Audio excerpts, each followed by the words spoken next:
ઓમ શ્રી ગણેશાય નમઃ. જય શ્રી કૃષ્ણ મિત્રો. આજે આપણે સૂર્યનારાયણના એક ઘોડાની વાત કરીશું. જે સૂર્યનારાયણનો રથ છે એમાં જે ઘોડા હોય છે એની આપણે એક ઘોડાની વાત કરીશું. ખૂબ જ સરસ મજાની આ વાર્તા છે. સ્ત્રી હઠની એક આ વાર્તા છે. સમજવા જેવો વિડીયો છે તો ધ્યાનથી પૂરા મનથી સાંભળજો. વિડીયો સારો લાગે તો લાઈક અને શેર કરવાનું ભૂલશો નહીં. કોમેન્ટ બોક્સમાં એકવાર ભગવાનનું નામ પણ જરૂર લખજો. હર હર મહાદેવ. શિવશક્તિની જય. આપણે નારી જાતિના ગુણોની વાત કરીએ તો ગુણ તો નારી જાતમાં ખૂબ જ હોય છે, જેનું વર્ણન કરવું અઘરું છે. અને દુર્ગુણોની વાત કરીએ ને તો નારી જાતના 3 પ્રમુખ દુર્ગુણ છે જે વિનાશનું કારણ બને છે. પહેલો દોષ છે બિનજરૂરી જીદ, હઠ. બીજો દોષ છે બનાવટી રડવું. અને ત્રીજો દોષ છે કડવા વેણ, કડવી વાણી બોલવી. દ્રૌપદીજીને એક જીદે મહાભારત કરાવી. બનાવટી રુદનને રાવણના વંશના ભાગલા પાડી દીધા. અને સ્ત્રીઓના કડવા વેણે, કડવા વચન થકી કેટલાય ઘર ઉજળી ગયા અને અનેક પરિવારો નષ્ટ થઈ ગયા. સ્ત્રીની વાણીમાં અમૃત પણ છે અને ઝેર પણ છે. કોને અમૃત આપવું અને કોને ઝેર આપવું તે તો તેના પર નિર્ભર હોય છે. પરંતુ જો આપણે સ્ત્રી જાતિના ત્યાગ, પ્રેમ, તપ અને સમર્પણની વાત કરીએ તો તેની પણ કોઈ સીમા નથી. પતિના પ્રાણ બચાવવા હાટું એક પત્ની યમરાજા પાસે પણ પહોંચી જાય છે. અને દોષની વાત કરીએ જ તો પોતાના જ પતિના મૃત્યુનું કારણ પણ સ્વયં બની જાય છે. એવા પણ અનેક દાખલાઓ ઉપલબ્ધ છે. તેવી જ આ એક વાર્તા કથા છે. આ વાર્તાનો વિડીયો બનાવવામાં ખૂબ જ મહેનત લાગી છે. માટે વાલા મિત્રો, આ અદ્ભુત પ્રાચીન રહસ્યમય વાર્તા કથાને અંત સુધી સાંભળજો. તમને ખૂબ જ રસ પડશે અને ગમશે. એક શીખ રૂપી વાર્તા છે. આ ખૂબ જ પ્રેરણાદાયક વાર્તા છે. માટે તમે અંત સુધી આ સાંભળજો. એક નગર અને એક નગરનો રાજા ખૂબ જ બુદ્ધિશાળી, બહાદુર, નીતિવાદી પ્રજાપાલક રાજા અને રાણી વચ્ચે ખૂબ જ પ્રેમ હતો. અપાર પ્રેમ. તમામ પ્રકારની સુખ સુવિધાઓ ઉપલબ્ધ હતી. એમ હોવા છતાં પણ તે રાજા રાણી દુઃખી રહેતા હતા, કારણ કે તેમને કોઈ સંતાન ન હતું. અને એ જ કારણથી રાજા અને રાણી દુઃખી હતા કે તેઓનું રાજ્ય કોણ સંભાળશે. વારસાગત તો હોવું જરૂરી છે ને. ત્યારે દાસી આવીને રાણીને કહે છે કે રાણીબા, દરવાજે એક સંન્યાસી આવ્યા છે, થોડું દાન પુણ્ય કરી દો. ત્યારે રાણી કહે છે કે દાન ધર્મ કરીને તો હું થાકી ગઈ. હું આજે આ મારું છેલ્લું દાન પુણ્ય હશે. આજ પછી હું ક્યારે દાન પુણ્ય નહીં કરું. આટલું કહીને રાણીએ એક ટોપલીમાં અનાજ લઈને સંન્યાસી પાસે જાય છે. અને સંન્યાસીની જોડીમાં અનાજ નાખવા આગળ વધે છે. ત્યારે સંન્યાસી રાણીનું દુઃખ સમજી ગયા. રાણીના દુઃખને સંન્યાસી કળી ગયા અને પૂછ્યું કે હે રાણી, તમને શું દુઃખ છે? તમને જોઈને મને દેખાઈ રહ્યું છે કે તમે ખૂબ જ દુઃખી લાગી રહ્યા છો. ત્યારે આંખમાં આંસુ સાથે રાણી કહે છે, મહાત્માજી, મારી પાસે બધું જ છે. તમામ પ્રકારની સુખ સુવિધાઓ ઉપલબ્ધ છે, પણ સંતાન નથી. લાખો પ્રયત્નો કર્યા, પરંતુ એમ છતાં પણ એ બધા પ્રયત્ન મારા વ્યર્થ ગયા. તો એ સાધુ સંન્યાસી બાવા કહે છે, રાણી, તમે ચિંતા ન કરો. હું તમને પુત્ર પ્રાપ્ત થવા માટે વરદાન આપું છું. ટૂંક જ સમયમાં એક પુત્ર તમારા ખોળામાં રમતો છે. પરંતુ તમારો એ પુત્ર ફક્ત 15 વર્ષ જ તમારી સાથે રહેશે. 15 વર્ષ પછી તે પુત્ર આ દુનિયામાં રહેશે નહીં. એમ કહીને સાધુએ પોતાની જોડીમાંથી ભભૂતિ કાઢી થોડી ભભૂતિ રાણીને આપી અને કહ્યું કે જો તમે આને રાજા સાથે મળીને આ ભભૂતિનું સેવન કરશો તો ભગવાનની કૃપા તમારા ઉપર અવશ્ય થશે. રાણીને વરદાન આપીને સંન્યાસી તો આગળ વધ્યા.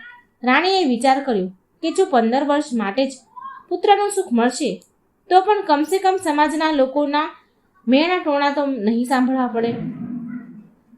એમ કહીને રાણી વિચારવા લાગી કે પોતાના પુત્રને 15 વર્ષ સુધી ખૂબ જ લાડ પ્રેમ કરશે અને તેને દરેક ક્ષણ ખૂબ જ ખુશ રાખશે. પોતાના પુત્ર વિશે વિચારીને રાણી ખૂબ જ ખુશ થવા લાગી. જ્યારે રાણી રાજા પાસે ગયા ત્યારે રાણી રાજાને વાત કરે છે કે આપણને એક સંન્યાસીએ એક પુત્રનું વરદાન આપ્યું છે. આપણને એક સંન્યાસી તરફથી પુત્રનું વરદાન મળ્યું છે. ત્યારે રાજા કહે છે કે રાણી, અત્યાર સુધી આપણે બંને રોજ દાન પુણ્ય કરતા આવ્યા છીએ. ગરીબોની મદદ પણ કરી છે, યજ્ઞ કર્યા છે, ભંડારની તો કોઈ ગણતરી થાય એમ જ નથી. આજ સુધી આપણે શું શું નથી કર્યું, તેમ છતાં આપણને સંતાન નથી કે ભગવાનના આશીર્વાદ આપણા ઉપર નથી. આ સાબિત થાય છે ભગવાનની કૃપા દ્રષ્ટિ આપણી ઉપર નથી. અને હવે તો આપણે વૃદ્ધ થઈ ગયા છીએ. આ ઉંમરે સંન્યાસીએ આપેલા વરદાનથી આપણને સંતાન ક્યાંથી થશે? રાણીએ કહ્યું, મહારાજ, આપણે જીવનમાં હજારો ઉપાય કર્યા છે, દાન, ધર્મ, યજ્ઞ, તપસ્યા કરી છે, છતાંય આપણને કંઈ મળ્યું નથી. હવે આ છેલ્લો ઉપાય છે અને એ પણ કરી લઈએ. ખબર તો પડે કે સંન્યાસોની ભભૂતિમાં શું ચમત્કાર છે. અને એ પણ કરી લઈએ. ખબર તો પડે કે સંન્યાસોની ભભૂતિમાં શું ચમત્કાર છે. રાજાએ ભભૂતિનું સેવન કર્યું અને બંને ભગવાનનું નામ લીધું અને સંન્યાસીએ આપેલી ભભૂતિનું સેવન કર્યું. થોડા વખત વીતી ગયા પછી ભભૂતિએ તેનો પ્રભાવ બતાવ્યો. રાણી ગર્ભવતી થયા. ત્યારે રાજાને આ સમાચાર મળ્યા ત્યારે રાજાની ખુશીનો તો કોઈ પાર ન હતો. અને એ સમયે પણ આવી ગયો કે રાણીએ એક સુંદર પુત્રને જન્મ આપ્યો. રાજાએ જ્ઞાની પંડિતોને બોલાવી બાળકનું નામકરણ કરાવ્યું. રાજાએ ઘણા બધા વિદ્વાન પંડિતોને દરબારમાં બોલાવ્યા. જ્યારે જ્યોતિષ પંડિતોએ એ બાળકની કુંડળી જોઈ ત્યારે બધા જ્યોતિષોએ બાળકનું ભાગ્ય જોઈને ચિંતિત થઈ ગયા. એટલે રાજાએ પૂછ્યું કે હે જ્યોતિષ બ્રાહ્મણો, તમે શું વાતની ચિંતા કરી રહ્યા છો? ત્યારે જ્યોતિષોએ કહ્યું, રાજાને કહ્યું કે મહારાજ, તમારો પુત્ર ફક્ત 15 વર્ષ સુધી તમારી પાસે રહેશે. પછી તમારો પુત્ર આ દુનિયામાં નહીં રહે. સાધુ સંન્યાસીઓએ પણ આ વાત કહી હતી અને હવે જ્યોતિષોએ પણ એના ઉપર આ બધી વાત કરી, એના ઉપર મોહર લગાવી દીધી કે આ વાત સાચી છે. ભગવાનની ઈચ્છા સમજીને રાજા અને રાણી તે બાળકને ઉછેર કરવાનું શરૂ કરે છે. રાજા રાણી વિચાર કરે છે કે નિસંતાન હોવા કરતાં 15 વર્ષ સુધી તો સંતાનનું સુખ મળશે.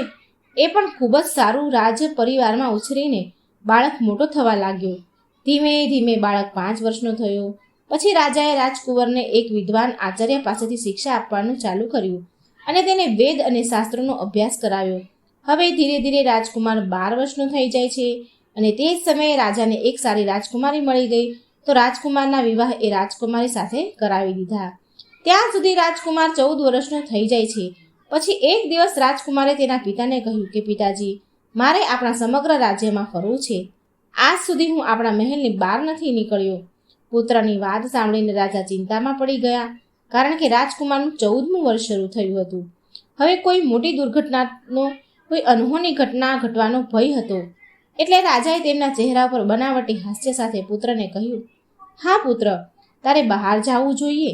તારે આપણા રાજ્યની મુલાકાત લેવી જોઈએ અને આપણા રાજ્યની પ્રજાના સુખ દુઃખ જોવા જોઈએ કે આપણા રાજ્યની પ્રજા દુઃખી તો નથી ને? કારણ કે બેટા, મારા મૃત્યુ પછી તારે જ આ રાજ્ય સંભાળવાનું છે. તારે આ રાજ્યનો રાજા બનવાનું છે. પણ બેટા, એક વાતનું ધ્યાન રાખજે, તું ગમે તે જોવે, ગમે ત્યાં જાય, ગમે તે કરે, તેની વાત તારી પત્નીને ક્યારેય ન કરતો. એટલે રાજકુમાર કહે છે, ઠીક છે પિતાજી, તમે જે કહેશો તે જ હું કરીશ.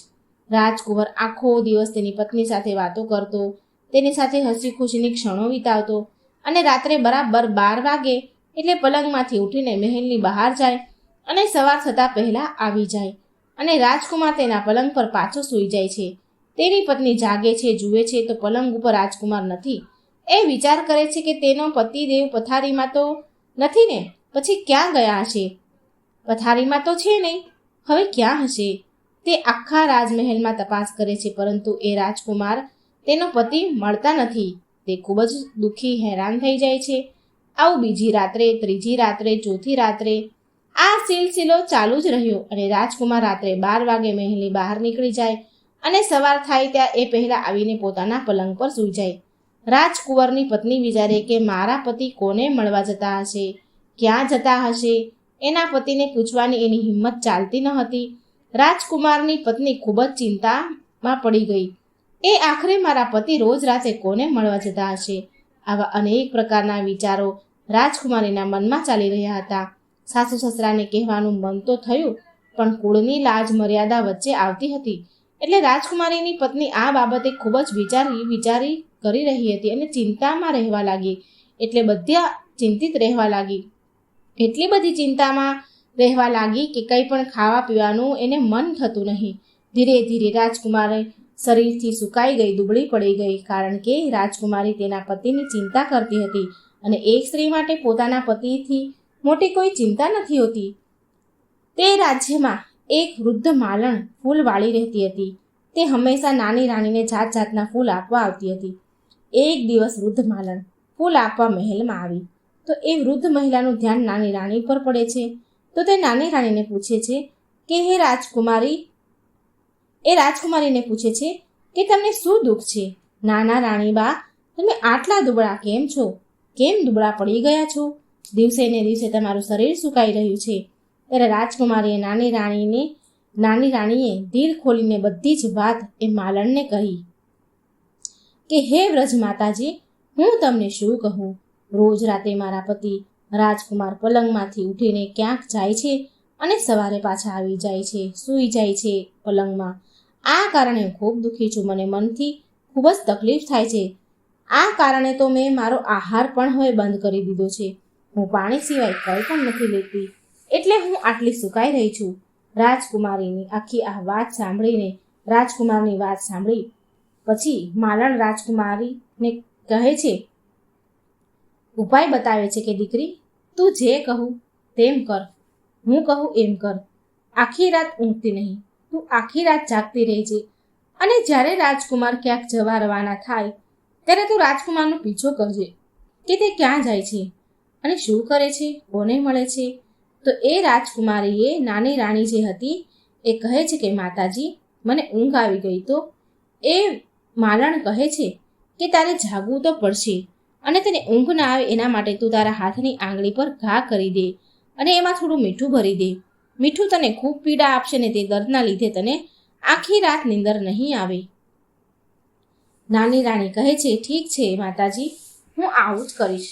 રાજકુમારે તેની આંગળી પર ઘા કરે છે અને એની ઉપર થોડું મીઠું લગાવી દે છે, જેથી આંગળીમાં ખૂબ પીડા થાય છે. પરંતુ મધ્યરાત્રિ થઈ તો દર્દ ઓછું થયું તો તેને ઊંઘ આવી ગઈ.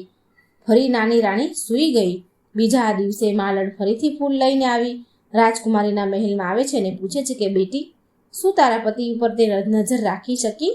જ્યારે રાજકુમારી ઉત્તર આપે છે નાની રાણી કે ના માતાજી, પીડાના કારણે હું અડધી રાત સુધી જાગતી રહી, પરંતુ પીડા જ્યારે થોડી ઓછી થઈ તો હું સૂઈ ગઈ. મને નીંદર આવી ગઈ અને મને નીંદર ક્યારે આવી એ મને ખબર જ ન પડી અને મારા પતિ ક્યારે ગયા એ હું જાણી ન શકી. માલણ કહે છે કે બેટી, તું દુઃખી ન થા, ભગવાન તારી મદદ જરૂર કરશે.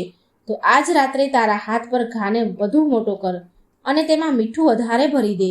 તને અસહ્ય પીડા થશે, આખી રાત નીંદર નહીં આવે અને જ્યારે તારા પતિ રાત્રે પથારીમાંથી ઉઠે અને રાજમહેલની બહાર જવા લાગે ત્યારે તે જ સમયે તું તારા પતિનો રસ્તો રોકી લેજે, આડી ઊભી રહેજે અને તારા પતિને પૂછજે કે તમે ક્યાં જાઓ છો. રાજકુમારીએ વ્રજમાલણને કહ્યું, ઠીક છે માતાજી, આજ હું એમ જ કરીશ. અને તે રાજકુમારીએ નાની રાણીએ બિલકુલ ઊંઘ ન આવી તે દિવસે એને બરાબર ઘા કર્યો અને એમાં મીઠું ભરી દીધું, એટલે ઊંઘ્યા નહીં.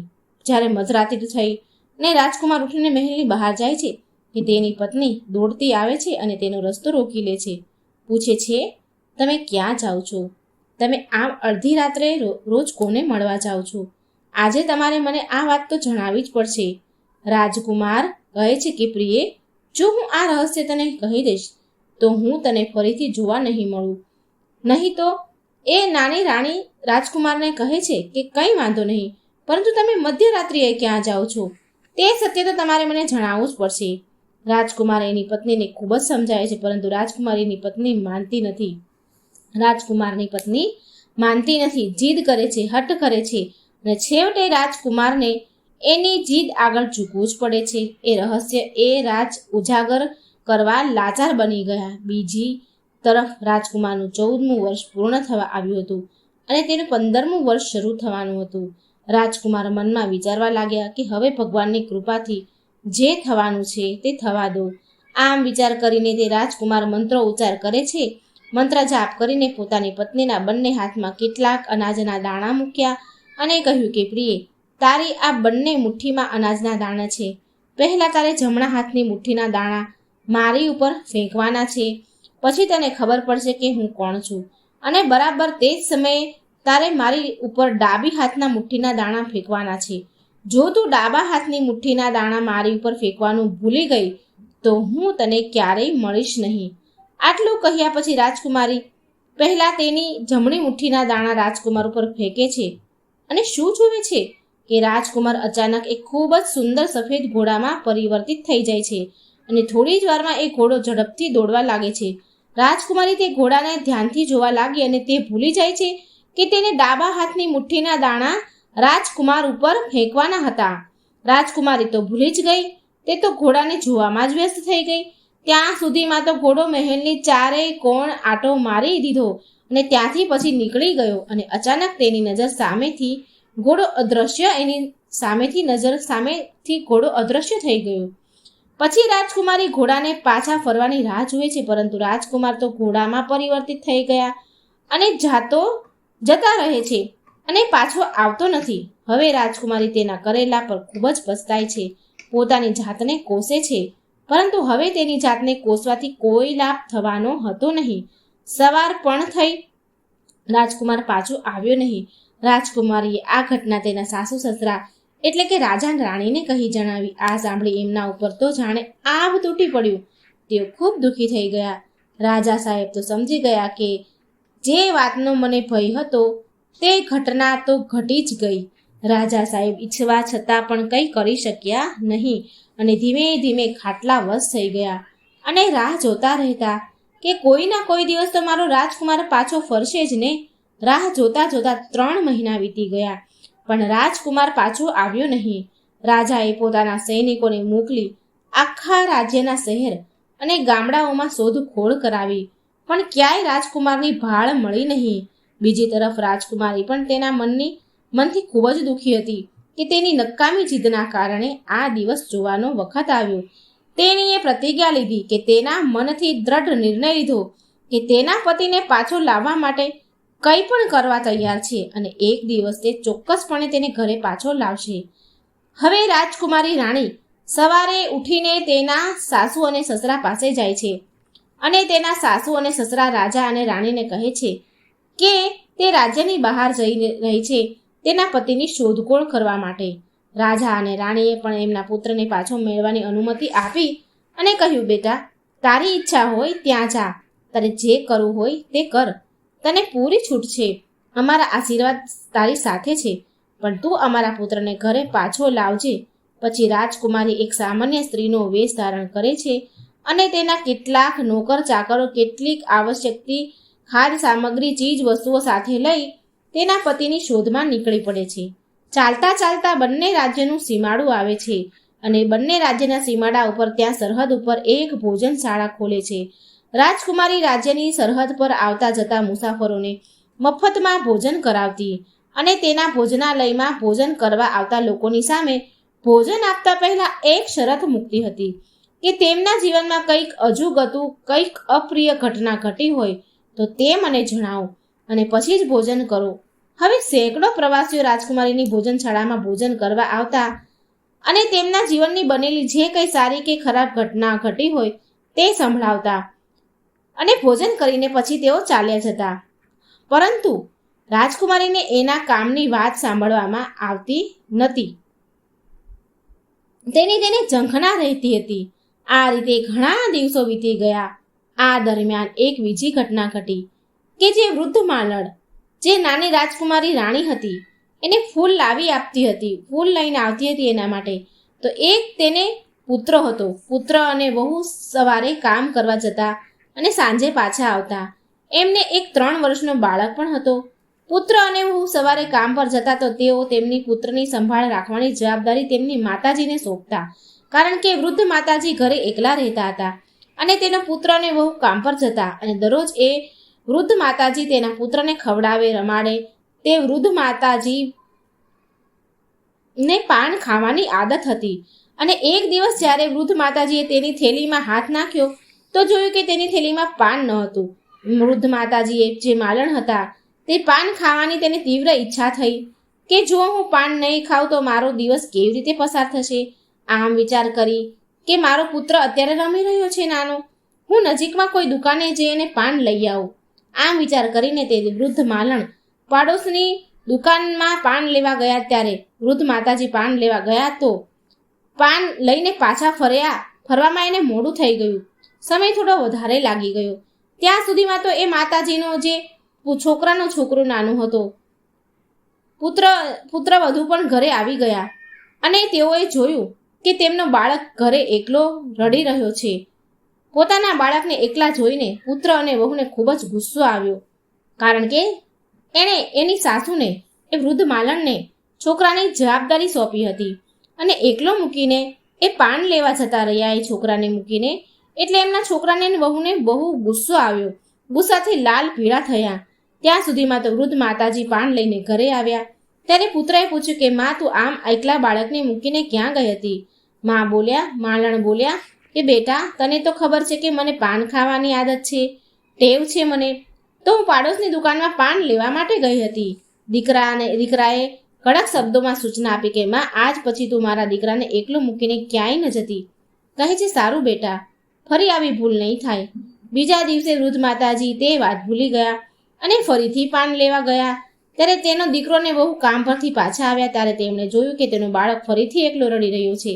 આ દ્રશ્ય જોઈને વૃદ્ધ માતાજીના દીકરાએ અને વહુએ ગુસ્સાની એની કોઈ સીમા ન રહી. એટલે વૃદ્ધ માતાજીએ માલણને ઘરની બહાર કાઢી મૂક્યા અને દરવાજો બંધ કરી દીધો.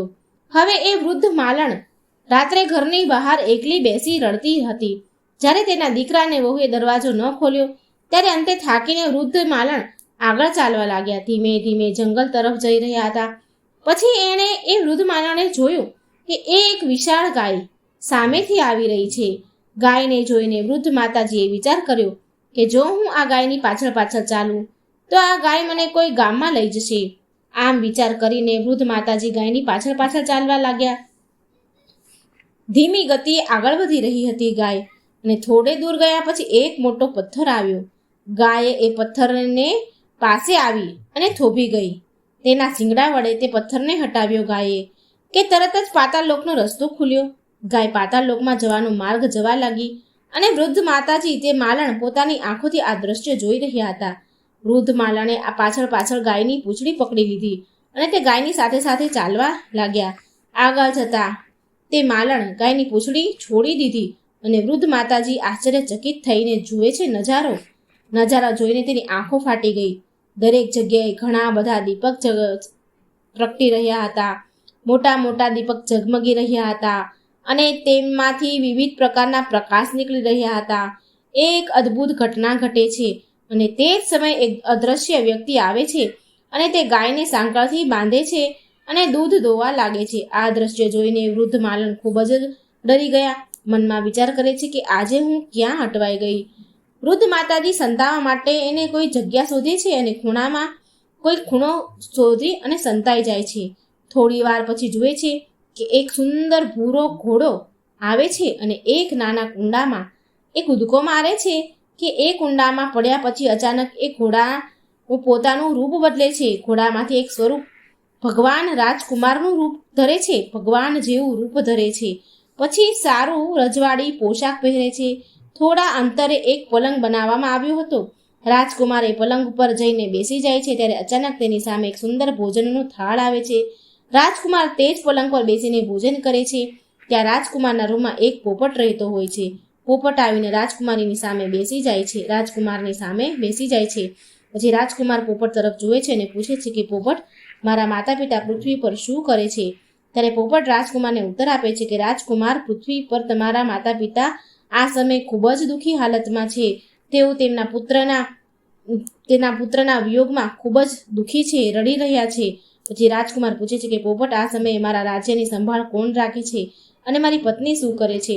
પછી પોપટ કહે છે કે તમારું રાજ્ય તમારો પ્રધાન ચલાવી રહ્યો છે અને તમારી પત્ની રાજકુમારીએ રાજ્યના સીમાડા ઉપર ભોજનશાળા ખોલી છે અને ત્યાં આવતા જતા પ્રવાસીઓને ભોજન કરાવે છે. ત્યાં ભોજન કરવા આવતા અને પોતાની કામની વાત પૂછે છે અને પછી તેમને મફતમાં ભોજન કરાવે છે. આ બધું જોઈને વૃદ્ધ માલણ આશ્ચર્ય એનો કોઈ પાર ન રહ્યો. તેને ભૂખ કે તરસની પણ ખબર ન હતી.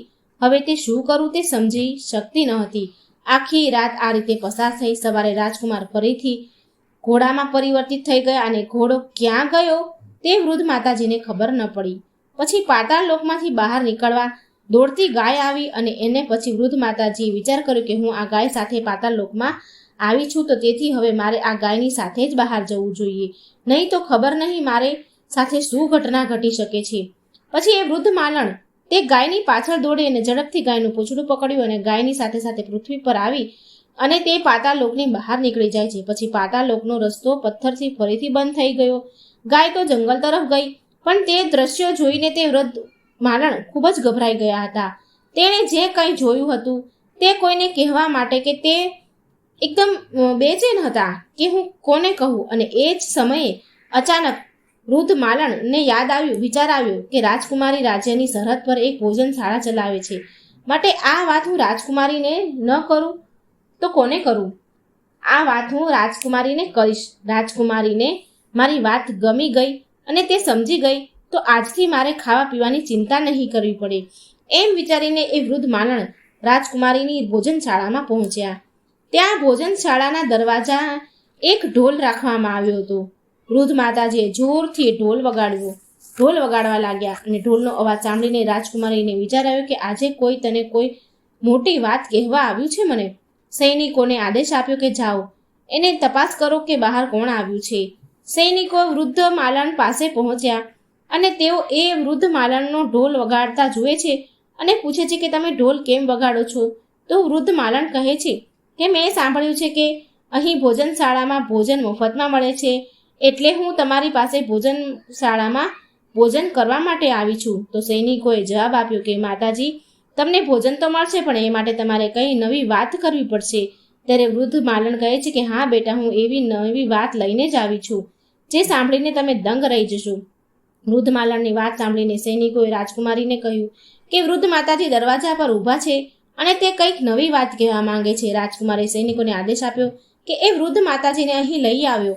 તેમની સાથે ખૂબ જ આદરપૂર્વક વર્તન કરજો અને એમની સારી રીતે સેવા કરજો. સૈનિકોએ રાજકુમારીનો આદેશ મળતા તેઓ વૃદ્ધ માલણને અંદર લઈ આવ્યા.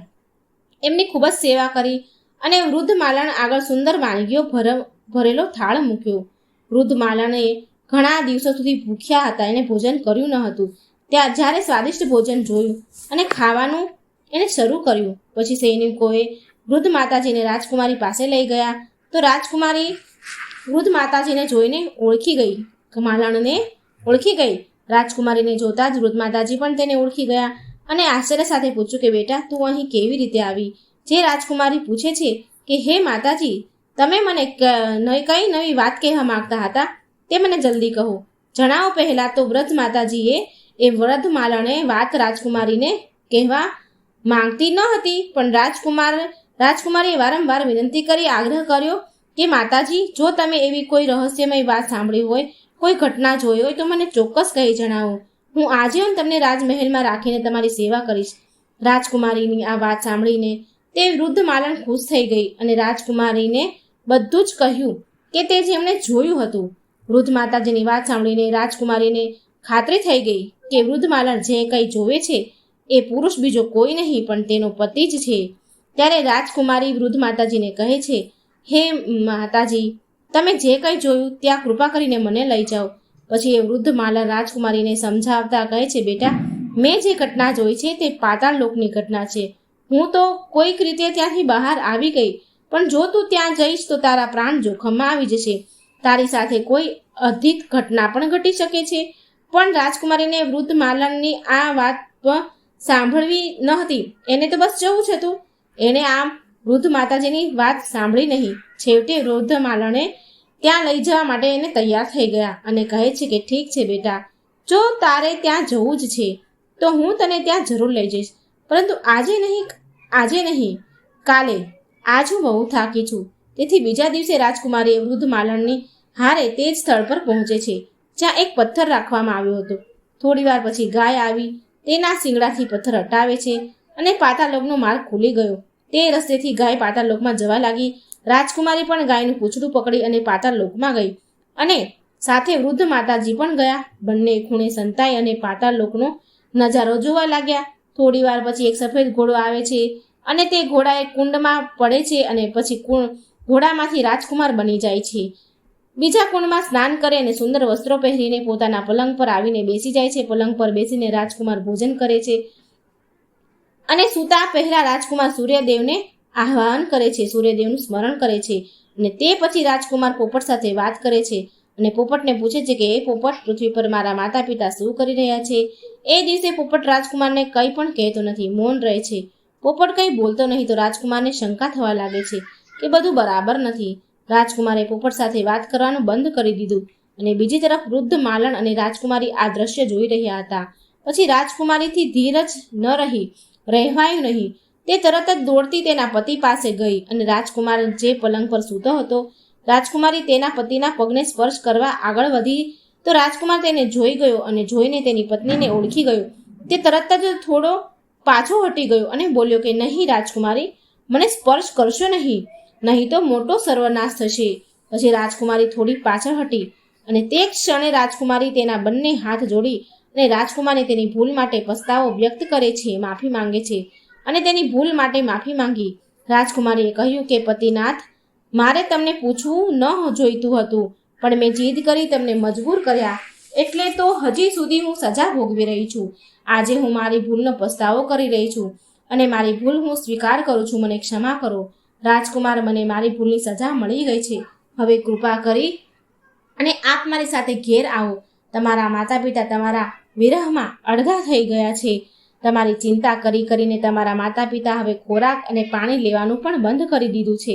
તેમનું શરીર સુકાઈને કાંટો બની ગયું છે. તમારા વિના તમારી પ્રજા પણ ઘણી ઉદાસ છે. આખા નગરના લોકો ખૂબ જ ચિંતિત છે. તમારી પ્રજા તમારા વિના સુખી નથી. ત્યારે રાજકુમારીને કહે છે કે તમે ખૂબ જ મોટી ભૂલ કરી છે. હવે ફરીથી આવી ભૂલ કરશો નહીં. તો હજી તો હું તમને દેખાઉં છું અને પછી તો દેખાઈશ પણ નહીં. રાજકુમારની વાત સાંભળીને રાજકુમાર જોરથી રડવા લાગે છે. રાજકુમાર કહે છે કે હે પ્રિય, તું મને પાછું મેળવવા માંગે છે તો તારે એક કામ કરવું પડશે અને આ કામ તારે એકલીએ કરવું પડશે અને આ કામ ઘણું મુશ્કેલ છે, સરળ નથી. ત્યારે રાજકુમારી રાજકુમારને કહે છે કે હવે તમને પાછા પામવા માટે હું ગમે તેટલું મુશ્કેલ કામ હોય તો પણ ચોક્કસ પાર પાડીશ. તો રાજકુમાર કહે છે, રાણી, તમે આ પાતાળ લોકમાંથી જાઓ. એક વિશાળ ગાઢ જંગલ છે અને એવા 6 વિશાળ જંગલો વટાવી અને જ્યારે તમને 7મું જંગલ તમે પહોંચશો, 7મા જંગલે, ત્યારે તે જંગલની વચ્ચે એક પીપળાનું ઝાડ છે. તમે એ પીપળાની આજુબાજુના પાંદડા અને ઝાડીઓ બધું કાપીને ફેંકી દેજો અને તે જગ્યાને સ્વચ્છ મેદાન બનાવી દેજો. તે સ્થળે જંગલી હિંસક જાનવરો પણ છે, જેમ કે સિંહ, દીપડો, રીંછ, ચિત્તો. તમારે એ પ્રાણીઓથી પણ સચેત અને સાવધાન રહેવું પડશે અને તે જગ્યા ઉપર ગંગાજળ છાંટી અને શુદ્ધ કરી એ જગ્યા છાણથી લીપજો અને પછી તમે ત્યાં ખૂબ જ એક સુંદર રંગોળી બનાવજો. પછી તે જ જગ્યાએ બેસીને પૂજા કરજો અને તે પછી તે પીપળાના પણ પૂજા કરજો, પીપળાના ઝાડની પણ પૂજા કરજો. આ કાર્ય બપોર પહેલા કરવું પડશે. તમારે તે જગ્યાએ બેસીને શ્રદ્ધાપૂર્વક સૂર્યનારાયણનું આહ્વાન કરજો, તેમના જાપ કરવા પડશે. પછી પ્રસન્ન થઈને સૂર્યનારાયણ તે સ્થાન પર પ્રગટશે. એટલે પ્રગટ થાય પછી સૂર્યનારાયણ તે સ્વચ્છ સ્થાનને જોઈને ખૂબ જ પ્રસન્ન થશે અને કહેશે કે જેણે આ કાર્ય કર્યું છે હું તેને ઈચ્છિત વરદાન આપીશ. પછી તમે સૂર્યનારાયણના રથનો ડાબો ઘોડો વરદાનમાં માંગી લેજો. આ કાર્ય તમે પૂર્ણ કરો તો જ તમે મને ફરી વખત પામી શકશો. આટલું કહી રાજકુમાર પોતાના પલંગ પર સૂઈ ગયા અને રાણી રાજકુમારી સવાર પડવાની રાહ જોવા લાગ્યા. સવાર પડતા જ ગાય દોડતી આવે છે અને પાતાળ લોકથી બહાર જાય છે. ત્યારે એ રાજકુમારીને વૃદ્ધ માતાજી બંને ગાયનું પૂંછડું પકડીને બહાર પૃથ્વી પર આવી ગયા. એ પછી રાજકુમારીએ વૃદ્ધ માતાજીને કહ્યું કે માતાજી, તમારું કાર્ય અહીં પૂરું થયું. તમે હવે ભોજનશાળામાં જાઓ અને હું અહીંથી જંગલમાં જઈશ. પછી રાજકુમારી જરૂરી ચીજ વસ્તુઓની લઈ રક્ષા માટે શસ્ત્રો જેવા કે હાથમાં તલવાર લઈ અને રાજકુમારી 6 જંગલોને પાર કરી અને 7મા જંગલમાં પહોંચ્યા. સર્વપ્રથમ તો રાજકુમારી ત્યાં રહેતા સિંહ, દીપડા, રીંછ અને અન્ય પ્રાણીઓને ભગાડે છે. પછી તે જગ્યાને સાફ કરી નાખે છે, ગંગાજળનો છંટકાવ કરે છે, પછી છાણથી લીપી અને ત્યાં રંગોળી પૂરે છે અને પછી જેમ રાજકુમારે કહ્યું તેવી જ રીતે ધ્યાન કરવા બેસે છે. સૂર્યનારાયણનું સ્મરણ કરે છે, આહ્વાન કરે છે અને બરાબર 12 વાગે છે તો સૂર્યનારાયણ રથ અને એ જ વૃક્ષની પાસે આવીને અટકે છે.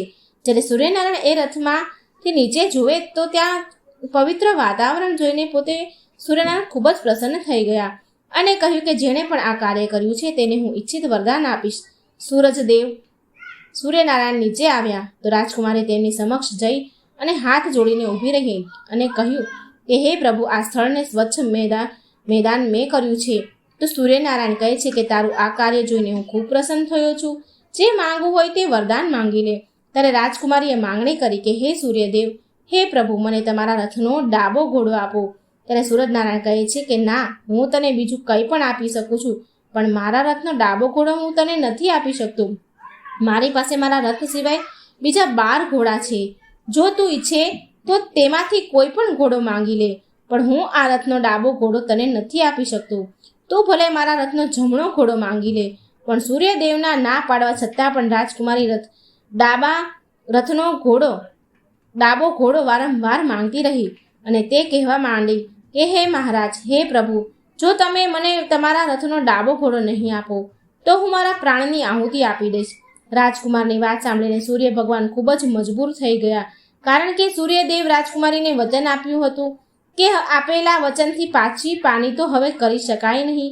છેવટે સૂર્યનારાયણે કહ્યું કે ઠીક છે બેટા, મારા રથનો ડાબો ઘોડો તને આપ્યો, પણ એ ઘોડો અહીં નથી, પાતાળ લોકમાં છે. તારે પાતાળ લોકમાં જવું પડશે.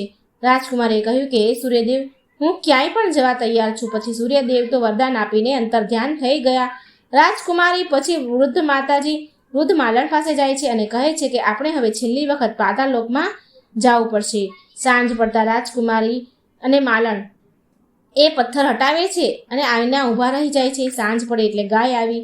ગાયે તેના શિંગડાથી પથ્થર હટાવ્યો અને પથ્થર હટતા જ પાતાળ લોકનો દરવાજો ખુલ્યો. રાજકુમારી અને વૃદ્ધ માતાજી ગાયનું પૂંછડું પકડી અને પાતાળ લોકમાં આવ્યા. ત્યારે ભોજન કરીને રાજકુમાર પોપટની સાથે વાતો કરી રહ્યા હતા. પોપટ, મારા માતા પિતાનો શું હાલ છે? ત્યારે પોપટે કહ્યું, રાજકુમાર, તમારા માતા પિતા તમારી ચિંતામાં હવે મૃત્યુના હારે છે. આ સાંભળીને રાજકુમારની આંખોમાં આંસુ આવી ગયા. પછી રાજકુમાર પૂછે છે કે પોપટ, મારું રાજ્ય કોણ ચલાવે છે? પોપટ કહે છે, તમારો પ્રધાન સેવક તમારું રાજ્ય ચલાવે છે. છળ કપટ બેઈમાની કરી અને રાજ્યની તિજોરી ખાલી કરી રહ્યો છે. તે પ્રજા ઉપર ખૂબ જ અત્યાચાર કરી રહ્યો છે, જુલમ કરી રહ્યો છે. પોપટના મુખેથી આવી વાત સાંભળી અને રાજકુમારને ખૂબ જ ક્રોધ આવી ગયો. પછી રાજકુમાર પૂછે છે કે પોપટ, મારી પત્ની શું કરે છે? આ પ્રશ્ન પછી પોપટ કશું બોલતો નથી. તે સાવ ચૂપ થઈ ગયો. હવે રાણીનો સંયમ તૂટવા લાગ્યો. તે દોડીને તેના પતિની સમક્ષ આવી અને એ જ સમયે રાજકુમાર રાણીને કહેવા લાગ્યા કે હે રાજકુમારી, હવે હું તમને પ્રાપ્ત થઈ ગયો છું. તમે મારી તપસ્યા અને ભક્તિથી મને જીતી લીધો છે, મને ફરીથી પામી લીધો છે. ત્યારે રાજકુમારી રડતા રડતા કહે છે કે હે નાથ, તમે હવે પાછા ઘોડો તો નહીં થઈ જાઓ ને? ત્યારે રાજકુમારે જવાબ આપ્યો કે ના રાણી, હવે સૂર્ય ભગવાન તરફથી તમે મને મુક્ત કરાવી દીધો છે, તેથી હવે હું ફક્ત તમારો જ છું. હવે હું ફરી ક્યારેય ઘોડો નહીં બનું.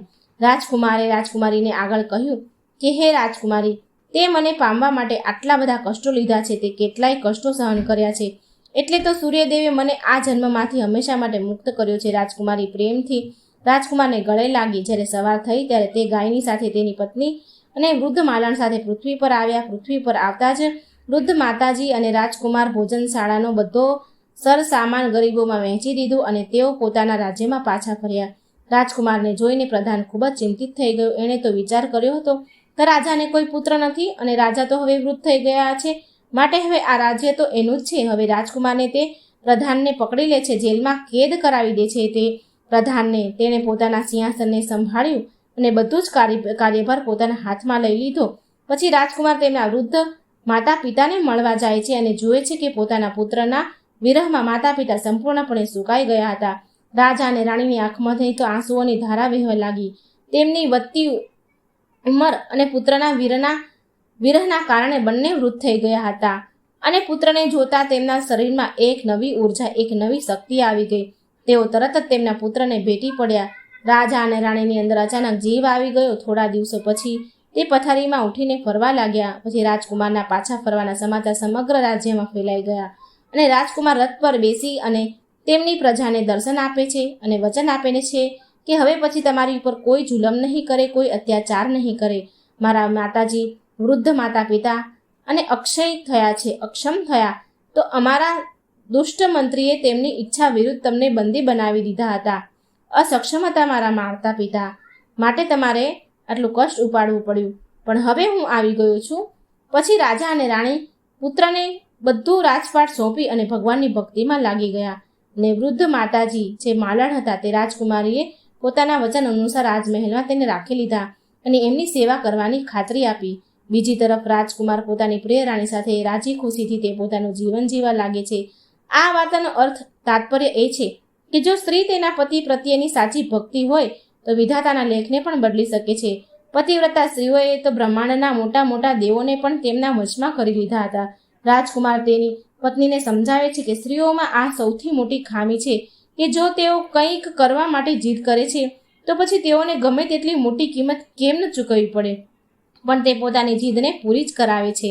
હે રાણી, જો તમે જીદ ન કરી હોત તો હું તમારાથી અળગો ન થયો હોત. જો આપણે નારી જાતિના ગુણોની વાત કરીએ તો ગુણ તો નારી જાતિમાં ખૂબ જ હોય છે, જેનું વર્ણન કરવું પણ અઘરું છે. અને દુર્ગુણોની વાત કરીએ તો નારી જાતિના 3 પ્રમુખ દુર્ગુણ છે.